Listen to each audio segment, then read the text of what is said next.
Hi viewers, welcome to our channel. ప్రస్తుతం మనతో పాటు భరద్వాజ్ గారు సీనియర్ జర్నలిస్ట్ ఉన్నారు. వారితో ఒకసారి మాట్లాడదాం. సార్ నమస్కారం. సార్ నమస్తే అండి. సార్ నాగ చైతన్య గారికి అండ్ శోభిత గారికి వీళ్ళిద్దరికి కూడా ఇవాళ అఫీషియల్గా ఎంగేజ్మెంట్ జరిగింది సార్. అయితే వీళ్ళిద్దరి మధ్య ఒక రిలేషన్షిప్ ఉంది అని చెప్పేసి ఎప్పటి నుంచో కూడా రూమర్స్ స్ప్రెడ్ అయ్యాయి. సోషల్ మీడియాలో చాలా ప్రచారం కూడా జరిగింది. అప్పుడు వాళ్ళ వైపు నుంచి ఖండిస్తూ వచ్చారు. కానీ ఇవాళ నాగార్జున గారు ఇంతకుముందు పోస్ట్ చేశారు ఇద్దరికి ఎంగేజ్మెంట్ జరిగింది అని చెప్పేసి. అయితే ఇక్కడి వరకు ఓకే సార్. ఇప్పుడు సమంత గారిని ఇందులోకి ఇన్వాల్వ్ చేస్తూ సోషల్ మీడియాలో ప్రచారం మాట్లాడుతున్నారు సార్. అంటే వీళ్ళిద్దరి మధ్య విడాకులు జరిగినప్పుడు సమంత గారిని ఎక్కువగా టార్గెట్ చేశారు, సమంత గారి పైన విమర్శలు చేశారు. మేబీ ఈ రిలేషన్షిప్ కారణంగానే సమంత గారు విడాకులు తీసుకున్నారేమో, ఆ వైపు నుంచి ఆలోచించలేదు, నాగ చైతన్య గారిని ఒక్క మాట కూడా అనలేదని చెప్పి సమంత గారి అభిమానులు అయితే ఈ విధంగా ఆవేదన వ్యక్తం చేయడం మనం చూస్తున్నాం సార్. మరి దీనిపైన మీ విశ్లేషణ ఏంటి సార్? అంటే విడిపోయిన తర్వాత చాలా కొద్ది రోజుల్లోనే శోభిత నాగ చైతన్య కలిసి కనిపిస్తున్నారు తరచూ అని చెప్పి వార్త వచ్చినాయి చాలా స్పష్టంగా. అడవి శేష్ నటించినటువంటి ఒక సినిమాకి సంబంధించి ఆవిడ షూట్లో పాల్గొంటున్నటువంటి సందర్భంలో నాగ చైతన్య ఆ ఏరియాలో తచ్చాడటము, దానికి సంబంధించిన ఫొటోస్ బయటకు వచ్చినాయి. అలా మొదలైంది. అప్పటికింకా నాగ చైతన్య సమంత డివోర్స్ వ్యవహారం మీద ఇంకా ప్రపంచం మాట్లాడుకుంటున్న సందర్భం. ఒకవేళ వీళ్ళిద్దరి మధ్య ఏదైనా రిలేషన్ ఉండి అది ఈ డిస్ప్యూట్కి కారణమా దాకా చర్చలు జరిగినాయి ఆ టైంలో.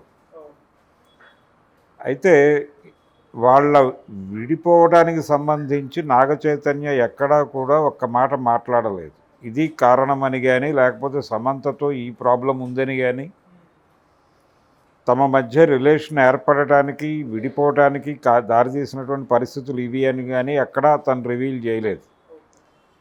ఎక్కడైనా మాట్లాడాల్సిన సందర్భం వచ్చినప్పుడు కూడా దాటేసే వెళ్ళిపోయాడు తప్ప ఎటువంటి వివాదాస్పద వ్యాఖ్య చేయటం అనేది జరగలేదు తన వైపు నుంచి.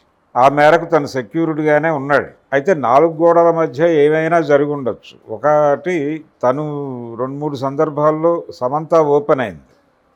అంటే ప్రధానంగా అక్కినేని కుటుంబ గౌరవం, ప్రతిష్ట, దాన్ని కాపాడాల్సిన బాధ్యత నీ మీద కూడా ఉంది. తను సినిమాల్లో నటించేది, ఆ సందర్భంలో జరిగేటువంటి కొన్ని, తను స్క్రీన్ మీద కనిపించేటువంటి కొన్ని సన్నివేశాలు ఇవి కొంత ఇబ్బందికరంగా ఉన్నాయి అనేది ఒక ఎలిగేషన్ ఫ్యామిలీ వైపు నుంచి ఉందని. అంటే కుటుంబము, గౌరవము అనేటువంటి బౌండరీస్లో తన వ్యక్తిగత స్వేచ్ఛని బంధించేటువంటి ప్రయత్నం ఒకటి జరిగింది అక్కడ. అది తన్ని భయపెట్టింది. ఆ భయంలో నుంచి తన్ని తాను కాపాడుకోవడం కోసం బయటకు వచ్చినట్టుగా ఆవిడ ఒక మేరకు ఎస్టాబ్లిష్ చేసింది. ఓకే, ఆ ఎస్టాబ్లిష్మెంట్లో కొంత వాస్తవం ఉండే అవకాశం ఉంది. అంతకుమించి ఆవిడ కూడా పెద్దగా కామెంట్స్ చేసింది ఏం లేదు. తర్వాత ఒక సందర్భంలో ఈ కరణ్ జోహార్తో జరిపినటువంటి ఒక డిస్కషన్లో ఒక మాట ఉంది ఆవిడ. అంటే మా ఇద్దరిని ఒక చోట ఉంచితే ఆ గదిలో ఎటువంటి వెపన్స్ లేకుండా చూసుకోవాల్సిన బాధ్యత మీదే అంది. అంటే ఆ లెవెల్ డిస్టర్బెన్సెస్ ఉన్నాయి మా మధ్య అనేది ఎస్టాబ్లిష్ చేయదలుచుకుంది ఆవిడ. ఆ డిస్టర్బెన్సెస్ అభిప్రాయాలకు సంబంధించి, వాళ్ళ బిహేవియర్కి సంబంధించి, వాళ్ళ పర్సెప్షన్కి సంబంధించి అయి ఉండొచ్చు. అంటే ఆ అమ్మాయి ప్రపంచాన్ని ఒకలా అర్థం చేసుకుని ఒకలా వ్యవహరిస్తూ ఉంది అప్పటికే. ఇతనికి ఒక అవగాహన ఉంది ప్రపంచం గురించి, ఇతను ఒక స్టైల్లో దాంతో కమ్యూనికేట్ అయి ఉన్నాడు. వీళ్ళు కామన్ ఏరియాలో కలిసి ఉన్నప్పుడు ఒకరి అభిప్రాయాలను ఒకరు గౌరవించుకోవటం అయినా జరగాలి, లేదు ఒకరి అభిప్రాయాలకు ఒకరు సరెండర్ అవ్వటం అన్నా జరగాలి. స్నేహం చచ్చిపోయేది అక్కడే. ఇద్దరు మనుషుల మధ్య స్నేహం ఒక రిలేషన్ అనేటువంటి బుల్డోజర్ కింద పడి చచ్చిపోతుంది. రిలేషన్ అనేది అంటే పుట్టినటువంటి పిల్లో ఆ తల్లి కంటే ముందు డాక్టర్ చూస్తారు. ఆ డాక్టర్తో ఒక స్నేహం వస్తుంది, ఆ తర్వాత మదర్తో స్నేహం వస్తుంది, తర్వాత ఫాదర్తో స్నేహం వస్తుంది. అయితే ఈ స్నేహం ఎక్కువ రోజులు కొనసాగదు.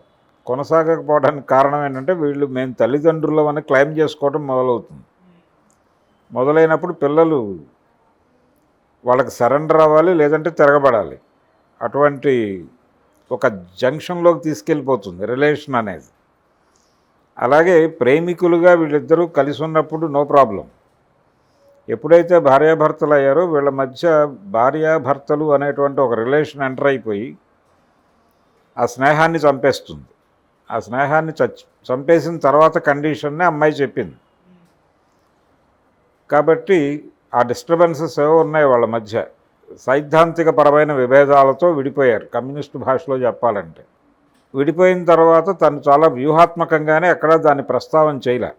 ఆ ప్రస్తావన చేయకపోవడం వెనకాల నాగార్జున గారి ఫీడ్బ్యాక్ ఉండొచ్చు. ఏదేమైనప్పటికీ అది ముగిసిన చరిత్ర.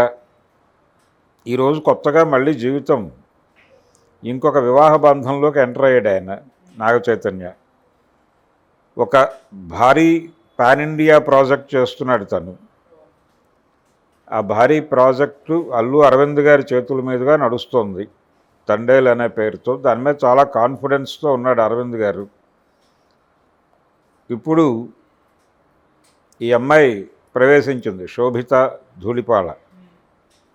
తను ఇంతకుముందు చాలా సినిమాల్లో మనం చూసాం, అలాగే యాడ్స్లో కనిపించింది. తను మాన్యువర్ యాడ్లో రామ్ చరణ్ జోడీగా కనిపించింది. ఫైనల్గా అంటే వీళ్ళిద్దరి మధ్య ఏదో ఉంది అనే ప్రచారం ఇప్పుడు వాస్తవ రూపం దాల్చింది. నిజానికి ఏం మాయ చేసావే టైంలో కూడా వాళ్ళిద్దరి మధ్య ఏదో ఉందని ఓ ప్రచారం నడిచింది చాలా రోజులు. ఫైనల్గా అది ఒక నిశ్చితార్థానికంటే ముందు సమంత గారిని హిందూ మతంలోకి అడాప్ట్ చేయటం కోసం ఒక క్రతువు నిర్వహించారు నాగార్జున కుటుంబం. ఆ ఫోటోలు లీక్ అయి ముందు ఏదో జరుగుతోంది అనే దానికి లీడ్ ఆ ఫోటోలు. దాని మీద విమర్శలు కూడా వచ్చినాయి ఆ టైంలో. అంటే తను క్రైస్తవం, ఆ అమ్మాయిని తీసుకోవడానికి ముందు ఒక చిన్న ప్రక్షాళన లాంటిది ఏదో చేయించారు వీళ్ళు. ఏమిటి గోళ? అక్కినే నాగేశ్వరరావు గారు నేను నాస్తికుడిని చెప్పుకునేవాడు, వారు నాస్తికులని చెప్పుకునేవారు. ఈ పూజలు ఏమిటి, ఈ క్రతువులు ఏమిటి అని చెప్పి చాలా క్రిటిసిజం వచ్చింది ఆ టైంలో. వాళ్ళు అవన్నీ పెద్ద పట్టించుకోలేదు, వాళ్ళ దూరంలో వాళ్ళు వెళ్ళిపోయారు. ఫైనల్గా పెళ్ళి అయిపోయింది, విడిపోయారు. ఇప్పుడు మళ్ళీ కొత్తగా పెళ్లి చేసుకున్నారు.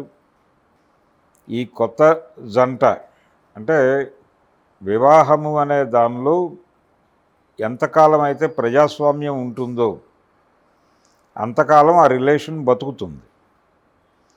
ఎప్పుడైతే ఒకళ్ళ అభిప్రాయాలని ఒకళ్ళు బుల్డోజ్ చేసుకోవడం ప్రారంభిస్తారో అక్కడ ఇబ్బందులు మొదలవుతాయి. ఓకే. అందుకని ఆ పెళ్ళి ఏదో అయింది కాబట్టి ఈ పెళ్ళి ఏదో అవుతుంది అనుకోనక్కర్లేదు. వీళ్ళ అభిప్రాయాలు అంటే చాలా ట్రావెల్ ఉంది వీళ్ళ మధ్య. క్షుణ్ణంగా మాట్లాడుకుని గత అనుభవాల రీత్యా కామన్ ఏరియా ఎంత ఉంది అనేది కొలుచుకుని ఆ మేరకు ఈ వివాహానికి ముందుకు అడిగేసి ఉంటారు. లేకపోతే అక్కడే ఆ రిలేషన్ క్లోజ్ అయి ఉండేది. వివాహం దాకా వచ్చిందంటే డెఫినెట్గా వాళ్ళు చాలా థరవ్ డిస్కషన్ జరిపే వచ్చి ఉంటారు.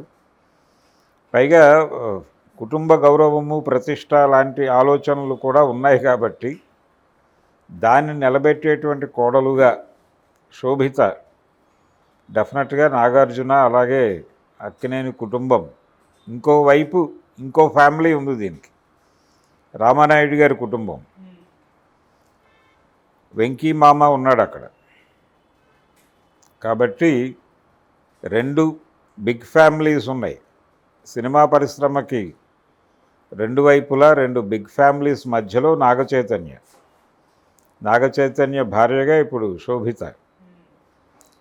ఈ వివాహం ఎంగేజ్మెంట్ మాత్రమే వీళ్ళు ప్రకటించారు. అంటే వివాహం జరుగుతుంది, అది డెఫినెట్గా వాళ్ళు గ్రాండ్గానే చేస్తారు. అప్పుడు రామానాయుడు గారి కుటుంబం కూడా ముందుకు వస్తుంది. అవతల వైపు అంటే ఇప్పుడు సమంతని పట్టుకురావటం ఈ సందర్భంగా పూర్తి అప్రస్తుతమే. ఏ విధంగా చూసినా తన ప్రస్తావన చేయక్కర్లేదు. అంటే కొంతమంది మాట్లాడుతున్నారు, అంటే అసలు ఈ గొడవైనా వీళ్ళ మధ్య రిలేషనే ఆ రిలేషన్ని దెబ్బకొట్టిందా అనే కోణంలో ఒక చర్చ జరుగుతోంది. అలాంటిది అయి ఉండే అవకాశాలు లేవు. అంటే ఉన్నా పెద్ద అది పట్టించుకోవాల్సిన విషయమే కాదు. ఎందుకంటే వాళ్ళిద్దరూ కలిసి ఉన్నప్పటికీ ఈ రిలేషన్ పూర్తిగా నాగచైతన్య వ్యక్తిగతంగానే భావించాల్సి ఉంటుంది. అందుకని ఈ ఇష్యూ కాదు, వాళ్ళకి ఇంతకంటే లార్జర్ ఇష్యూస్ ఉండుండొచ్చు. అంటే విడిపోయే నిర్ణయం దాకా వెళ్ళారంటే పెద్ద ఇష్యూస్ ఉంటాయి వాళ్ళ మధ్య. అలా విడిపోయారు, అయిపోయింది, ఆ స్టోరీ ముగిసింది. ఇంకా దాని గురించి చర్చ చేయటం, ఇప్పుడు ఆ అమ్మాయిని తీసుకొచ్చి మాట్లాడించటం, తను ఇన్వాల్వ్ చేయటం అనేది కరెక్ట్ కాదు. పైగా తను వేరే ఇతర సమస్యల్లో ఉంది, తిరిగి స్క్రీన్ మీదకి వచ్చేటువంటి ప్రయత్నాల్లో ఉంది. రీఎంట్రీ కోసం ఒక ప్రోగ్రామ్ డిజైన్ చేసుకుంటోంది తను. అది సక్సెస్ఫుల్గా నడవాలనేది అనుకుందాం. తర్వాత తను రికవర్ అయ్యి రీలాంచ్ అయిన తర్వాత నాగచైతన్యతో కూడా సినిమా చేయొచ్చు. అప్పుడు పెద్ద ఎవరు దీని మీద డిస్కషన్ చేసే అవకాశం కూడా ఉండదు. పూర్తి స్థాయి 100% వ్యతిరేకత ఉన్నట్టుగా ఆవిడ ఎక్కడా మాట్లాడలేదు. కొన్ని బౌండరీస్ ఏవో పెట్టే ప్రయత్నం జరిగింది నా మీద. దాన్ని నుంచి నేను నా పర్సనల్ లైఫ్ను కోల్పోతానేమో అని భయమేసి బయటకు వచ్చాను అన్నదే ఎస్టాబ్లిష్ చేసే ప్రయత్నం చేసింది. అది కూడా పూర్తిగా చెప్పలేదు. తను మాట్లాడిన రకరకాల మాటల్లో నుంచి ఈ అభిప్రాయాన్ని డిరైవ్ చేశారు. నేను కూడా ఆ అభిప్రాయాల నుంచి డిరైవ్ చేసిన అభిప్రాయమే ఇది. తను వ్యక్తం చేసిన అనేక సందర్భాల్లో తను మాట్లాడిన మాటల నుంచి, ఆ విడాకుల చుట్టూ వచ్చిన వార్తల నుంచి నాకు అనిపించిన అభిప్రాయం అది. సమ్ ప్రెజర్ ఉంది అక్కడ, ఏదో రకరకాల ప్రెజర్స్ ఉన్నాయి. ఆ ప్రెజర్స్ నుంచి తను పర్సనల్ లైఫ్ కోల్పోతున్నాను అనే ఉద్దేశంతో బయటకు వచ్చేసింది ఆ అమ్మాయి. అది తప్పేం కాదు. తప్పని ఎవడు మాట్లాడే రైట్ ఎవరికి లేదు. ఇప్పుడు కొత్త రిలేషను, కొత్త పద్ధతి, వీళ్ళు ఒక అవగాహనతో వెళ్తారు అంతవరకు. అంటే వెడ్డింగ్ కార్డు వేసేటప్పుడే ఈ వివాహం అంటే చాలామంది దాని మీద శ్లోకాలు, పద్యాలు వేస్తారు. వీళ్ళు 100 ఏళ్ళు ఇలాగే కలిసి ఉండాలి, 1000 ఏళ్ళు కలిసి ఉండాలి అని.